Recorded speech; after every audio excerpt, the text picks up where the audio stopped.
রান্না শেষ করে আবার আসলাম তোমাদের কাছে। অ্যাকচুয়ালি আমি তখন না সুন্দর করে সেজেগুজেই বসেছিলাম যে ভিডিও বানাবো তোমাদের সাথে কথা বলতে বলতে, কিন্তু আনফর্চুনেটলি সেটা তো হলো না। আমি ইমোশনাল হয়ে গেলাম আর কান্নাকাটি করে আমার কাজল টাজল পুরো ঘেটে গেছে। তারপরে ড্রেস ট্রেসও চেঞ্জ করে নিয়েছি, এরপরে রান্না বান্না করলাম। এখন তোমাদের দেখাই আমি কি রান্না করেছি। এটা যেটা কচু শাক নিয়েছিলাম যে বানানোর জন্য, তো কচু শাকটা এটা নিরামিষই বানিয়েছি, কিন্তু এটাতে ছোলা দেইনি বলে, ছোলা তো ভিজাতে ভুলে গিয়েছিলাম। এই জন্য দেখো এটাতে না আমি বাদাম ফ্রাই করে দিয়েছি। তবে বাদাম ফ্রাই করে আমি কখনো দেইনি, আজকেই ফার্স্ট টাইম দিয়েছি, জানি না কেমন হবে খেতে। তো এটাতে বাদাম ফ্রাই করে দিয়ে নিরামিষ কচু শাক বানিয়েছি। আজকে তো ফ্রাইডে, তো সেই জন্য আজকে আমাদের নিরামিষই হয়। আর কি রান্না করলাম দেখাই। কচু শাক কিন্তু আমি ভীষণ ভালোবাসি জানো। আমার শাশুড়ি মাও কচু শাক ভীষণ ভালোবাসে, আমার বড়ও ভালোবাসে। তো এই কিছু কিছু জিনিস বানালে না ওদের কথা আমার সত্যি মনে পড়ে, কিন্তু একাই খেতে হবে আমাকে। আর এটা হলো, এটা বানিয়েছি পনির। আমার ক্যামেরা ধরে দেওয়ার তো কেউ নেই, আমি ক্যামেরা স্ট্যান্ডে লাগিয়েই করছি। এটা হলো পনির। পনিরটা আমি আলু মটর দিয়ে করেছি, তেল কম দিয়েছি কিন্তু। হ্যাঁ, এটা আয়ুষ খাবে তো আলু কম দিয়েছি, শুধু পনির আর মটরটাই বেশি আছে। এটা বানালাম। আর কি বানিয়েছি, আরেকটা যেটা বানিয়েছি না, সেটা আমার খুব ফেভারেট। দাঁড়াও, এটা ভীষণ গরম, ধরতেই পারবো না তোমাদের দেখানোর জন্য। এটা বানিয়েছি না, এটা না আমার খুব ফেভারেট। আর এই রান্নাটা আমি শিখেছি আমার বড় মাসি শাশুড়ির কাছ থেকে। এরকম করে আমি রান্না করতে জানতাম না এটা। তো আমি যখন গিয়েছিলাম মাসির বাড়িতে, তখন মাসি রান্না করে খাইয়েছিল, এত টেস্টি হয়েছিল। মাসি নিরামিষই রান্না করে সব সময়।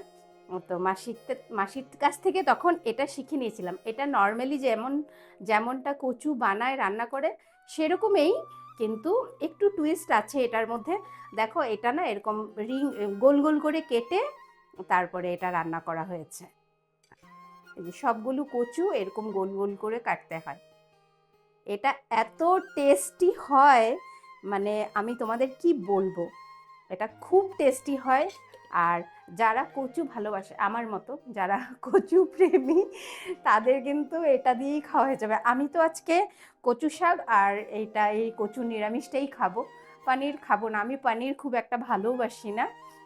তো এই হলো আজকের রান্না।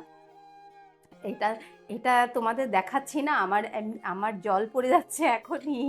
কখন খাবো, আয়ুষ আসলে তারপরে খাবো। তো এই হলো আজকের রান্না। আর তখনের ভিডিওতে যে আমি কেঁদে ফেলেছিলাম, অ্যাকচুয়ালি আমি কথা বলতে বলতে না আমার কষ্ট লেগে গেছে মায়ের জন্য বেশি করে। এজন্যই অ্যাকচুয়ালি কেঁদে ফেলেছিলাম, কোনো ইন্টেনশন কিছুই ছিল না।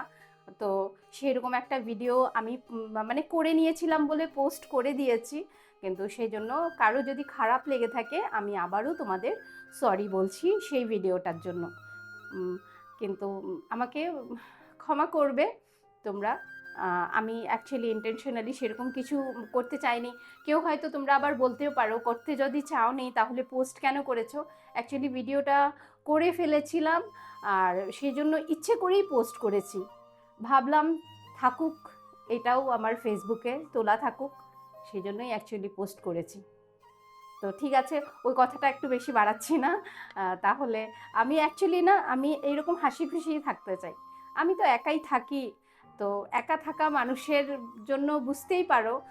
এখন দেখো আমার কেউ বলতে পারো না, এটা রেখে নেই, ভীষণ না হাতে গরম লাগছে। এখন কেউ বলতেও পারো যে আমার বড় তো একা থাকে। থাকে গো, ও একা, কিন্তু একা থাকলেও না ও তো সারাদিন হোটেলেই থাকে। কত হোটেলে তো অনেক মানুষ আছে তোমরা জানোই। তো তাদের সাথে কথা বলতে, আর তোমার বিজনেস পারপাসে তো কত মানুষ আসা যাওয়া করে, ওদের সাথে কথা বলে। কিন্তু আমি অ্যাকচুয়ালি আমি কি পারি না কাউকে ফোন করতে, কারোর সাথে কথা বলতে? আমিও পারি, বাট আমি চাই না ওইসব কিছু করতে। আমি নিজের মতো করে নিজের মধ্যেই থাকতে চাই, নিজের কাজ নিয়ে নিজেকে নিয়ে ব্যস্ত থাকতে চাই। আর তাছাড়া আমারও তো কত কাজ আছে, সেগুলোই করি। আর তোমরা আছো, তোমাদের সাথে কথা বলবো। ঠিক আছে, এই হলো আজকের ভিডিও। আর বেশি লম্বা না করি ভিডিও, তোমরাও বোর হয়ে যাবে। এইরকম মাঝে মাঝে এসে তোমাদের সাথেই কথা বলবো, তোমাদের সাথেই শেয়ার করব। চলো, এই ব্লগটা এখানে শেষ করলাম। Tata, bye bye. সবাই খুব ভালো থেকো, খুব ভালো থেকো। সবাই সবার মা বাবাকে খুব কেয়ার করো, খুব কেয়ার করো, যতদিন আছে কেয়ার করো। Bye bye.